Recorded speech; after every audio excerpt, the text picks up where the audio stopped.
एक बार की बात है, गुरुकुल में एक साधु अपने शिष्यों को ज्ञान दे रहे थे।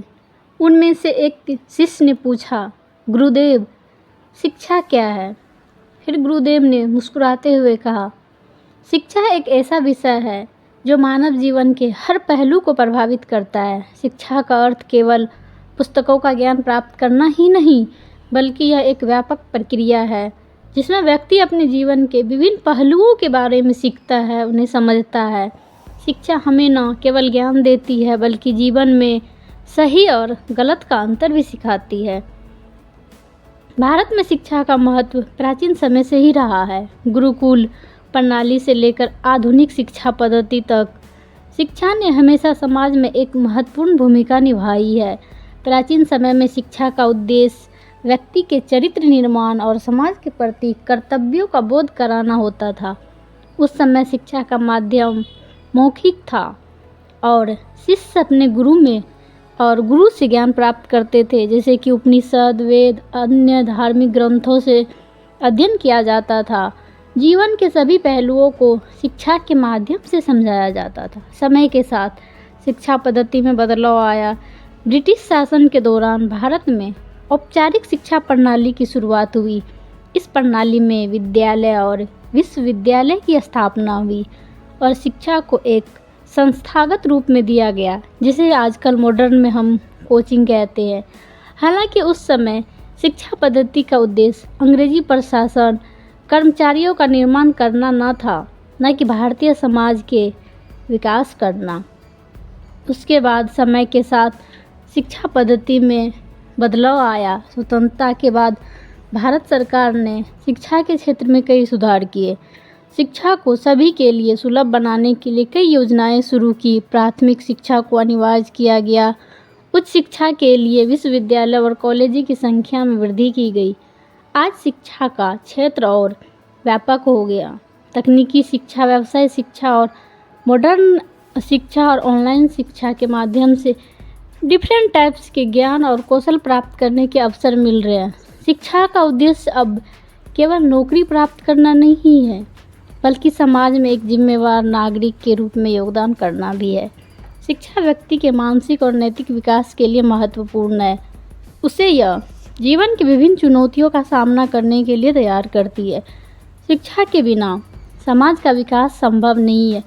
यही कारण है कि हमें शिक्षा को सर्वोच्च स्थान देनी चाहिए और यह करना चाहिए कि हर व्यक्ति को गुणवत्ता के, जिससे शिक्षा का स्तर भी ऊंचा हो सके।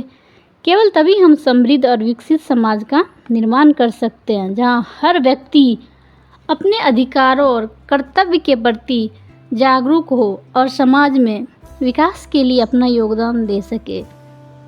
प्राचीन भारत में एक गहरी और समृद्ध परंपरा रही है, जो वेदों और उपनिषदों के समय से लेकर महाकाव्य और पुराणों युग तक फैली हुई है। इस युग में शिक्षा का मूल उद्देश्य और गुरुकुल में दी जाने वाली शिक्षा का उद्देश्य व्यक्ति के संपूर्ण विकास पर आधारित था, जहाँ केवल ज्ञान बौद्धिक विकास के लिए नहीं, बल्कि मानसिक और आध्यात्मिक उन्नति के लिए भी था। उस टाइम पे एक परंपरा थी, गुरुकुल की परंपरा, जो कि प्राचीन काल में शिक्षा का प्रमुख केंद्र हुआ करते थे। गुरुकुल एक प्रकार के आवासीय विद्यालय थे, जहाँ विद्यार्थी अपने गुरु के सानिध्य में रहते थे और शिक्षा प्राप्त करते थे। गुरुकुल में दी जाने वाली शिक्षा आधार नैतिकता, योग्यता, व्यवहार पर यह होता था।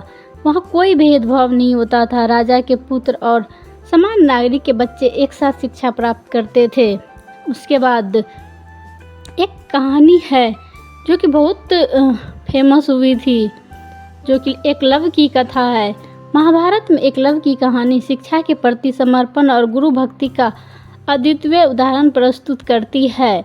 एकलव्य एक निषाद जाति के युवक थे, जिन्हें धनु विद्या के पारंगत होने की इच्छा तीव्र थी। उन्होंने द्रोणाचार्य को अपना गुरु मानकर उनके पास ज्ञान प्राप्ति के लिए गए, लेकिन द्रोणाचार्य ने उन्हें शिष्य बनाने से इनकार कर दिया। एकलव्य ने हार नहीं मानी। उन्होंने जंगल में द्रोणाचार्य की मिट्टी बनाई, उनकी मूर्ति बनाई और पूजा करते हुए स्वयं को धनु विद्या का अभ्यास शुरू किया। उनकी अथक मेहनत और समर्पण ने उन्हें महान धनुधर बना दिया। जब द्रोणाचार्य को एकलव्य की इस अद्वितीय कहानी की शिक्षा की जानकारी हुई तो उन्होंने गुरु दक्षिणा के रूप में एकलव्य से उनके दाहिने हाथ का अंगूठा मांग लिया। एकलव्य ने बिना किसी हिचकिचाहट से अपना अंगूठा दान कर दिया। इसीलिए कहते गुरु का आदर सम्मान सर्वोपरि था। गुरु शिष्य का अद्वितीय परंपरा था। उस टाइम पे प्राचीन भारत में केवल गुरु और शिष्य के बीच संबंध बहुत ही गहरे और आदरपूर्ण होते थे। गुरुकुल में दी जाने वाली शिक्षा वेद, उपनिषद और धर्म विज्ञान, चिकित्सा सैन शामिल थी। साथ ही संगीत और शिल्पकला का भी अध्ययन था। लेकिन प्राचीन अभी मॉडर्न युग में प्राचीन भारत की शिक्षा प्रणाली ने समाज पर गहरा प्रभाव डाला है। उसने केवल विद्यालयों का निर्माण नहीं किया बल्कि समाज के हर वर्ग को नैतिकता, जिम्मेवारी और समाज के प्रति अपने कर्तव्य के प्रति जागरूक बनाया है। यह शिक्षा प्रणाली समाज का सशक्त जिम्मेवार है। शिक्षा के इस महान आदर्श ने प्राचीन भारत को ज्ञान, विज्ञान और दर्शन की अद्वितीय ऊंचाइयों तक पहुंचाया है। शिक्षा की इस परंपरा ने हमारे समाज को ऐसा मजबूत आधार प्रदान करने के बाद जिसने उसे सैकड़ों वर्षों तक स्थिर और समृद्ध बनाए रखा। प्राचीन भारत में शिक्षा केवल ज्ञान संचार नहीं था बल्कि यह एक ऐसी तकनीक थी या प्रक्रिया थी जो व्यक्ति को उसकी आंतरिक और बाहरी दुनिया के साथ संतुलन स्थापित करने में मदद करती थी। गुरुकुल की परंपरा, एकलव्य जैसी कहानियाँ और तक्षशिला, नालंदा जैसे विश्वविद्यालय शिक्षा के उस गौरवशाली अतीत का हिस्सा है जो हमारे समृद्ध संस्कृति धरोहर की याद दिलाते हैं।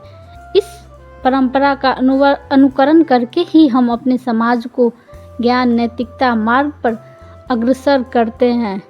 यदि ये छोटी सी सारांश आपको अच्छी लगी तो कृपया लाइक, शेयर एंड कमेंट करें। धन्यवाद।